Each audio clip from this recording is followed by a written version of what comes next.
Hello मेरे दोस्तों, गांव वालों।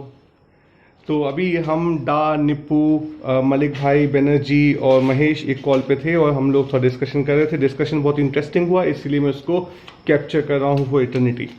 तो डिस्कशन में ये चल रहा था कि अभी ये लॉकडाउन में क्या चल रहा है, क्या नहीं चल रहा है, गवर्नमेंट को क्या करना चाहिए, क्या नहीं करना चाहिए। बनर्जी जो असाइनमेंट कर रहा है सीएसआर में, वो कैसे सोचता है, हम कैसे सोचते हैं। फिर अचानक से हम लोगों में थोड़ा सा डाइवर्सिटी ऑफ ओपिनियन आ गया। तो जब डाइवर्सिटी ऑफ ओपिनियन आ गया तो मैंने बोला कि यार एक काम करते हैं, अभी ये इस बात को नहीं देखते हैं कि आज क्या हो रहा है, मतलब आज क्या हो रहा है, अगले 2 महीने में क्या होगा, अगले 2 साल में क्या होगा। इसको डिस्कस करने की जगह हम शायद ये देखने में अच्छा है कि हम किस डायरेक्शन में जा रहे हैं। तो दोस्तों इतना तो हम सब पढ़े लिखे हैं कि एक डायरेक्शन ऐसा है जहाँ पे जो बेसिकली इनइक्वालिटी बहुत बढ़ जाएगी, और जहाँ पे कुछ लोगों के पास सब कुछ है, फ्रीडम है, एजेंसी है, रिसोर्सेज हैं, और बाकी जो लोग बच जाते हैं 99%, वो basically becomes a kind of slave, economic slave. और जो दूसरा डायरेक्शन वो है जहाँ पे सब लोगों के पास एक जस्ट लाइफ को जीने का मौका है। सब लोग अपनी थोड़ी थोड़ी इच्छाओं को पूरा करने के लिए कोशिश कर सकते हैं, बट एसेंशियली सबके पास अपनी फ्रीडम एक्सरसाइज करने का जो ह्यूमन एग्जिस्टेंस होता है, जो ह्यूमन डिग्निटी होता है, वो उसकी मेंटेन है। एवरीबडी फील रेलिवेंट, मतलब उसको ये लगता है कि हाँ मेरा एग्जिस्टेंस कुछ है। तो जब ये बात होने लगी तो अचानक से बात उठी कि हमें सोसाइटी की चिंता क्यों करनी है, why should be care for the society. तो मैंने लॉजिक दिया कि ऐसा है वैसा है, लोग इतने दुखी हैं, लोग उतने दुखी हैं। और तो सब लोगों ने फिर वही बोला कि यार हम लोग कौन से सिल्वर स्पून के साथ पैदा हुए थे। डा ने बड़ा अच्छा पॉइंट बोला। तो बात ये आई कि हाँ हम सिल्वर स्पून के साथ पैदा नहीं हुए थे, बट तो हम उस पॉइंट को छोड़ सकते हैं कि चलो दूसरे को देखने नहीं है, let us be very selfish कि ये हमें क्यों करना है। सो द आर्ग्यूमेंट जो मैंने बोला कि हाँ हमें सेल्फिश रीजन से करना चाहिए, तो मलिक बोला कि क्यों करना चाहिए सेल्फिश रीजन से। तो मैंने बोला कि देखो भाई, इसमें क्या है कि हम जो काम कर रहे हैं वो हमें खुद को कितना घाटा पहुंचा रहा है वो देखो। पिज्ज़ा खाने से, या कुछ बैड ईटिंग हैबिट्स हैं, या जो kind of education we are giving to our children, the kind of sort of addictions भी है। तो इन सब से दिक्कत किसको हो रही है? At the end of the day we are feeling disconnected from self, we are feeling disconnected, कि अपनी फैमिली के साथ डिस्कनेक्ट फील करते हैं, कभी कभी सोसाइटी नेचर के साथ डिस्कनेक्टेड फील करने लगते हैं। तो फिर मलिक भाई बोले कि यार उनको तो ये नहीं लगता। तो फिर मेरे मुंह से बड़ा अच्छा पॉइंट निकल गया जो मुझे खुद सुन के अच्छा लगा। वो ये था कि क्या हम सेकंड की सुई देखते देखते घंटे को बदलते हुए देख पाते हैं, या हम पेड़ को देख पाते हैं बड़ा होते हुए, या हम सुबह से लेकर शाम तक यदि हम बड़ी कंसंट्रेशन से सन को देखें, कैन वी एवर परसीव कि सुबह से रात हो गई, unless we take away our attention put it back. तो कहने का मतलब कि हम ह्यूमन माइंड, आप सबको पता है, एक पर्टिकुलर फ्रीक्वेंसी की चीज़ें ही ऑब्जर्व कर पाता है। जब चीज़ें उससे उस फ्रीक्वेंसी के ऊपर नीचे हो जाती हैं तो हमें नहीं दिखती हैं और हमें सुनाई भी नहीं देती। तो सिमिलरली जो लॉन्ग टर्म चेंजेस होते हैं वो बहुत ही स्लो स्लो होते हैं, and it affects us. At the age of 70 हमें अचानक लगेगा कि यार ये बीमारी आ गई, लेकिन हो सकता है उस बीमारी का बीज 20 साल के खाने से जुड़ा हुआ हो। तो वो चीज़ लोगों ने एक्सेप्ट की, लेकिन फिर डा बोले कि ये तो अभी बहुत लंबा सोचने वाली चीज़ हो गई, अभी भी दिख नहीं रहा है, तो आप कैसे समझें कि जो हम कर रहे हैं उससे हमें घाटा होता है। तो one example which I gave was कि ठीक है वो परसेप्टेबल चेंज होते हैं, वो एक पर्टिकुलर वेरिएशन फ्रीक्वेंसी के नीचे के होते हैं, लेकिन there are some black swan event also. जैसे कि मान लीजिए अनइक्वल सोसाइटी है, आपके पास सब अच्छा कर चल रहा है ज़िंदगी में, लेकिन हम पे कोई अटैक कर देता है, या जो हम देखते हैं आजकल चाइल्ड इंसिडेंट्स होते हैं सोसाइटी में, या कोई वॉर होते हैं, या फिर किसी जो भी सोसाइटी के अनरेस्ट होते हैं, वो क्यों होते हैं? तो वो इसलिए होते हैं क्योंकि they are some fundamental mistakes we are doing at individual level, लेकिन हम वो इंटरकनेक्टेडनेस नहीं समझ पा रहे हैं, हमें नहीं समझ पाते। हमारी बुद्धि या हमारी जो समझ है वो इतनी नैरो फोकस हो गई है कि हम उस चीज़ को रिलेट नहीं कर पाते हैं। जैसे कि मान लीजिए कि आपको अमेरिका में न्यूज़ आई कि किसी स्कूल में बच्चों को शूट कर दिया गया, और हमें इंडिया में बैठे बैठे लगता है कि हमें दया आती है, हम उनके लिए प्रार्थना करते हैं, लेकिन हमें अभी भी एहसास नहीं होता है कि हम डेली बेसिस पे जो डिसीजन ले रहे हैं वो उस चीज़ से कैसे लिंक करते हैं। तो वो इंटरकनेक्टेडनेस समझना पड़ेगा, तभी हमें ब्लैक स्वान इवेंट्स समझ में आएंगे, और तभी हमें लॉन्ग टर्म ग्रेजुअल चेंज जो अचानक से एविडेंट हो जाते हैं वो समझ में आएंगे। तो डा बोले कि ये ब्लैक स्वान इवेंट ना, ये तो कभी भी हो सकता है, क्योंकि एक धर्मा होता है, एक कर्मा होता है, तो यू नेवर नो कि कब क्या हो जाए। तो हमें it doesn't stop us from driving a vehicle from place A to place B, ये सोच के कि कभी कभी एक्सीडेंट भी हो सकता है। तो मैंने बोला कि डा को उस समय बात नहीं कर पाई, but the really wanted to communicate at that point of time कि karma theory is not to give you direction in the future. Karma theory is there to bring acceptance in our soul. तो karma theory का फायदा क्या होता है कि हम जो चीज घट चुकी है उसको नियति मान के, उसको डेस्टिन्ड मान के एक्सेप्ट कर लें, because we know that thing has happened. लेकिन जो आपने दूसरा पॉइंट बोला था, that should set us in the direction of future, वो है धर्मा। आप कर्मा थ्योरी से भविष्य तय नहीं करते हो, कर्मा थ्योरी से आप पास्ट को अपने मन में शांति से स्वीकार करते हो। लेकिन जो धर्मा थ्योरी होती है वो हमें फ्यूचर दिखाती है। और धर्मा थ्योरी हम सब जानते हैं कि धर्म में होता है तप। तप मतलब होता है तपन, मतलब you really have to face the heat. किसकी हीट, वो मैं भी आपको बताता हूँ। तो जो तपा होता है वो क्या होता है, तपा होता है इंद्रिय निरोधा तपा। मतलब जब आपकी सेंस डिजायर्स जो होती हैं आप उसका निरोध करते हो, जब आप उसकी बाउंड्री के अंदर रखते हो तो उसको तपा कहते हैं। तो बात यहाँ पे आ गई कि हमें बाउंड्री बनानी चाहिए। सब ने कहा कि हाँ बाउंड्री तो बनानी चाहिए, द मोमेंट यू फील कि कंफर्टेबल इनफ हो गए हैं तो बाउंड्री बनानी चाहिए। तो उस समय तक मलिक साहब का एक बहुत इंपॉर्टेंट पॉइंट है जो मैं आपको बाद में बताऊंगा, लेकिन उस समय तक सबने मान लिया कि हाँ बाउंड्री बनानी चाहिए। और बाउंड्री बनाने के बाद डा बोले कि बहुत ही थ्योरेटिकल हो रहा है, अभी इसको और अच्छे से बताओ। तो डिस्कशन ये हो गया कि आपने बाउंड्री बना ली, ठीक है, मान लीजिए कि आज मैंने बाउंड्री बना ली कि यार मेरे पास जो है वो सफिशियंट है, ठीक है, and I feel I am financially secure. वो मेरे दिमाग में वो सिक्योरिटी का फील आ गया कि मेरे पास जो है वो सफिशियंट है। ये सबको नहीं आता, ये अंबानी तक को भी नहीं आया, कई लोगों को नहीं आया, हो सकता है आ गया हो, लेकिन दिखता नहीं है कि आ गया है। तो ये मान लीजिए कि आपने बड़ा हिम्मत लगा के या भगवान ने आपको कुछ ऐसा एहसास करा दिया कि आपने बाउंड्री बनाने का डिसाइड कर लिया। तो आपने सोचा कि ठीक है ये जो बाउंड्री है इसको मैं, अगर मेरे पास 24 घंटे हैं तो 24 घंटे में से साल में 365 दिन है, तो जो मेरी बाउंड्री में जितना पैसा मुझे चाहिए वो मैं अपने 80% टाइम से कमा लूँगा। तो आपके पास 20% समय तो रह गया ना। और आपकी जो मेंटल वेलोसिटी थी, जो जनरली आपको बाउंड्री एक्सपेंड करने के लिए फोर्स करती थी, वो एनर्जी तो थोड़ी सी अब आपके पास स्पेयर है ना। आप उसमें तप रहे हो कि नहीं तप रहे हो, यही तपन है। मतलब जब आपने बाउंड्री बना दी, आपने क्लोज सिस्टम बना दिया, तो उसकी इंट्रोपी जो है वो बढ़ेगी। और जब वो इंट्रोपी बढ़ी, क्योंकि आपके अंदर से तो चीज़ें क्लोज सिस्टम बाहर से दिख रहा है, लेकिन अंदर से तो इच्छाएं अभी भी, जो आपकी जो फोर्स है वो तो अभी भी आगे आ रही है ना। तो ऊपर से क्लोज सिस्टम है, लेकिन डीप में मतलब हॉरिजॉन्टली क्लोज हो गया, लेकिन डेप्थ में तो काफ़ी ओपन है ना।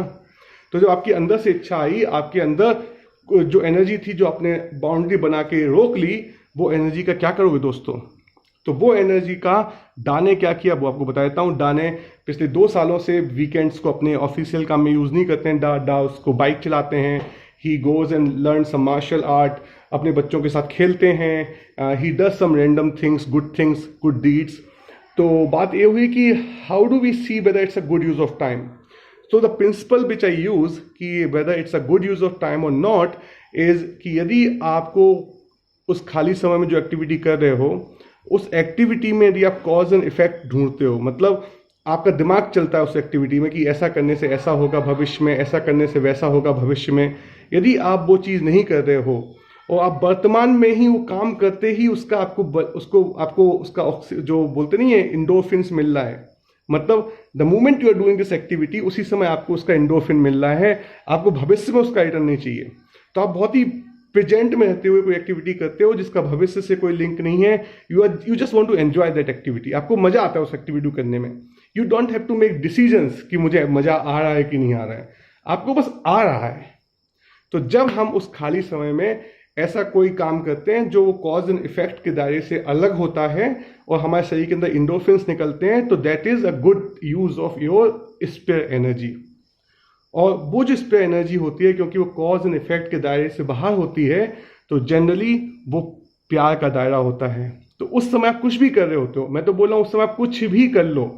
आप दुनिया में प्यार फैला रहे हो, क्योंकि उस समय आपका दिमाग काम नहीं कर रहा है, उस समय आपके दिल के एहसास काम कर रहे हैं, आप वर्तमान में जी रहे हो, आप उसी समय का उसी समय में जी रहे हो। इसीलिए वो एक्टिविटी करना बहुत ज़रूरी है, क्योंकि दुनिया में प्यार की कमी है। और जब आप उस समय को अपने अपने खुद के लिए जियोगे, अपने खुद के एहसास के लिए जियोगे, तब भी आप दुनिया में प्यार फैला के अच्छाई बढ़ा रहे हो, दुनिया में सब लोगों को खुशी कर रहे हो। Your act of doing something which you love in the present moment, और जिसमें आपको अच्छा लग रहा है, you are feeling good without thinking about future and the past, anything you do without cause and effect analysis. And दूसरा जो criteria है, उसमें आपको अर्थली रिसोर्सेज का उपयोग कम से कम करना है। मतलब उसमें आप वो एक्टिविटी भी कर रहे हो, सबको मजा भी आ रहा है, लेकिन उसकी जो कॉस्ट है वो अर्थ को पे नहीं करनी पड़ रही है। मतलब आप उसको बहुत ज़्यादा डीजल पेट्रोल बर्बाद नहीं कर रहे हो, या आप उसको अंट संट खाने में बर्बाद नहीं कर रहे हो, या आप किसी के हिस्से का, जो बोलते नहीं है, किसी के हिस्से की कुछ दूसरी एक्टिविटीज़ हैं, उसको आप खींच नहीं रहे हो, तो आप उस समय प्यार को फैला रहे हो दोस्तों। तो ऐसा करने से what will happen to you, आपका वो दायरा है ना, वो अपने आप छोटा होगा। You really don't have to do anything, क्योंकि जो दायरा बढ़ाने में जो एनर्जी खर्च हुई थी वो भी तो इलास्टिक थी ना, क्योंकि इलास्टिक फैली, आपने अब इलास्टिक को ज़्यादा खींच रही थी तो आपने अपना इलास्टिक को सेट कर लिया कि ज़्यादा नहीं खींचेंगे। तो जब आप इलास्टिक को छोड़ दोगे तो आपको खुद वापस लेके नहीं आना है, वो अपने आप वापस आएगी, और धीरे धीरे धीरे धीरे धीरे धीरे आपकी फाइनेंशियल सिक्योरिटी का जो दायरा है वो अपने आप आपको लगेगा कि हाँ यार इतना बहुत है, इतना बहुत है। जैसे हम लोग के पापा मम्मी है ना, भी बोलते हैं ना इतना बहुत है यार, जो है सो बहुत है। तो वही श्रद्धा, वही फेथ, वही ब्रह्मांड में जो फेथ है वो हमें आ जाएगा, और शायद वही सच्ची सिक्योरिटी है। फिर लास्ट पॉइंट जो मैंने आपको बताया था, कि मलिक भाई ने बताया कि यार ये जो है ना, how do we decide whether we have enough, how do we decide कि I am good enough to have a boundary, very valid question. तो मैंने इसका आंसर तो मुझे नहीं पता, but how it happen to me, आपको बता देता हूँ। I am not still there, but still the way I approach it, कि देखो आपके पास एक थॉट आ गया कि हाँ बाउंड्री बनानी चाहिए, क्योंकि बिना बाउंड्री बनाए you can not feel the success of hitting a 6, ठीक है। तो बाउंड्री बनाए बिना आप सक्सेस क्वालिफाई कैसे करोगे?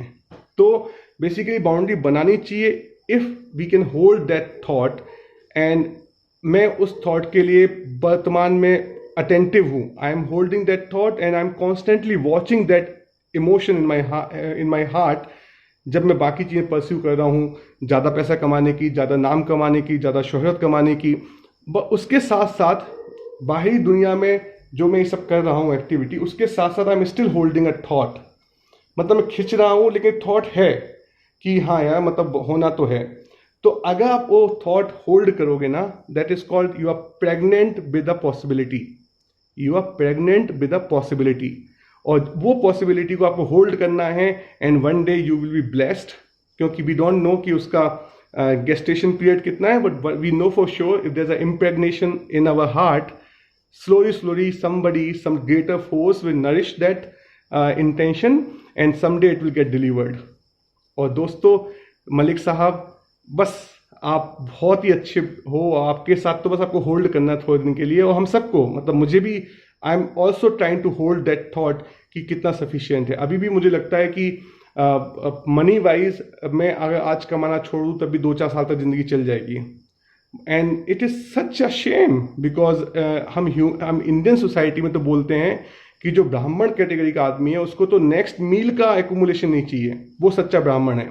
क्षत्रिय को ही has to have some food, कि भाई किसी ब्राह्मण को किसी दिन भूखा को खाना खिला सके। तो क्षत्रिय को अलाउ था कि भाई अब 5-6 दिन का, 10 दिन का, 15 दिन का खाना इकट्ठा करके रख लो। और जो बनिया था उसको लेवल में क्यों नीचे मानते हैं? क्योंकि उसको एक्यूमुलेशन ज़्यादा करने का भाव था। तो बनिया क्या करता था, लेकिन वो भी एक्यूमुलेशन जो करता था वो ट्रेडिंग के लिए करता था, कि किसी एक जगह से दूसरी जगह पे खाना पहुंचा सके। And that is what the work of बनिया वॉज। बनिया एक बहुत ही अच्छा सिस्टम था कि खाना इकट्ठा करता था, एक जगह से दूसरी जगह पर जाके देख के आता था, वो भी सेवा का भाव था। और जो अंत में जो नीचे का लेवल था शूद्र, दे आर नॉट एसेंशियल, उनको शूद्र मतलब लोअर कैटेगरी का नहीं था। शूद्र ये था कि वो हर दिन समाज निर्माण में, फिजिकल समाज निर्माण में, रियलिटी में, फिजिकल मैनिफेस्टेड रियलिटी में समाज का काम करते थे। तो ब्राह्मण डायरेक्शन सेट करता था, because he was attentive enough to see the future. क्षत्रिय उस ब्राह्मण का इंतजाम करता था खाने पीने का, उसकी रक्षा करता था फ्रॉम इविल फोर्सेस, ब्राह्मण अलोकेशन करता था, और जो कॉमर्स क्लास होती है वैसे ही हमारे बिजनेस को भी करना चाहिए आज की डेट में। और जो अंत में जो फिजिकल फोर्सेस होते हैं, जो शूद्र है कहते हैं, आज इंडिया में शूद्र एटलीस्ट 90-95% हैं। आप नाम के शूद्र पर मत जाइए। People who really don't have bandwidth to think about future. They need to do something on a physical manifestation level to survive and also make the society. तो उन 95% लोगों को दोस्तों हमें एक नए सिस्टम को देना पड़ेगा, because they cannot think। तो ब्राह्मण जो थिंक टैंक्स हैं, people who are selfless soul, जिनकी बाउंड्री इतनी कम हो गई है कि वो बिल्कुल जल्दी उनकी नीड, उनका इमोशनल जो अंदर जो गड्ढा है पैसे की नीड का जल्दी भर जाता है। ऐसे लोगों को फ्यूचर देखना चाहिए। उनको आज का काम कि कल क्या करना है, परसों क्या करना है, वो काम आप रुक जाओ, वो बनिया कर लेगा, वो काम शूद्र कर लेगा। और शूद्र का मतलब SC ST नहीं बोल रहा हूँ, शूद्र मतलब the way they were suppose to be. तो जैसे शरीर है तो ब्राह्मण सर था जो आगे देखता था, क्षत्रिय उसकी भुजा थे जो मुसीबतों से लड़ते थे, बनिया एक अलोकेशन सिस्टम था, पूरा डाइजेस्टिव सिस्टम जो पूरा यहाँ वहाँ अलोकेशन करता था, और जो पैर थे वो शूद्र थे जो चलते थे, जो फ्यूचर की तरफ, जो बनिया को दिख गया है फ्यूचर उसकी तरफ लेके समाज को जाते थे। तो दोस्तों मेरे ख्याल से लास्ट पॉइंट जो मलिक साहब का था, just hold that thought, and जितनी हमारी भगवान हमें पावर देगा उतने जल्दी हमें उस सही जगह पे बाउंड्री बनाने की परमिशन दे देगा। बाउंड्री बनाने के लिए हमारा ईगो नहीं होना चाहिए कि मैं बाउंड्री बनाऊंगा। No, you just hold that thought and one day you will suddenly feel हाँ यार मेरे को ये बाउंड्री बनानी है। तब वो कोशिश नहीं होगी दोस्तों, तब वो बहुत ही नेचुरल होगा। इसी उम्मीद के साथ कि हम सब लोग इस तरह की कन्वर्सेशन करते रहेंगे, और ये जो कन्वर्सेशन है हम कभी भविष्य में काम पड़ेगा तो सुन लेंगे। Thank you very much, good night, love you all.